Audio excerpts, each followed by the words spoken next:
South Asian neighbours India and Pakistan held their first official talks since the Mumbai attacks in 2008. After concluding secretary-level meeting with Pakistan's top foreign diplomat, Salman Bashir, Indian Foreign Secretary, says that the talks were the first step towards putting their volatile relationship back on track after the Mumbai incident. We are talking about staying in touch, attempting seriously and sincerely to restore trust and confidence between the two sides. And it was keeping in mind the need for the restoration of that trust and confidence that we both agreed that we should remain in touch and explore the ways and means to take our dialogue forward. While Salman Bashir also expressed hope that these talks could pave way for meaningful composite dialogue between the two neighbours. Of course, there is a huge gap between expectations and the mistrust or the distrust that exists today.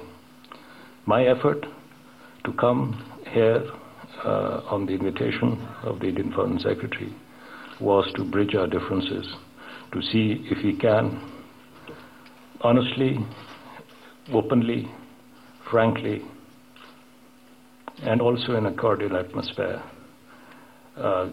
understand our points of views better. The whole objective was to reach a closer, clearer appreciation of each other's perspectives. Before the talks took place, the two countries were squabbling over what subjects could be covered in the talks.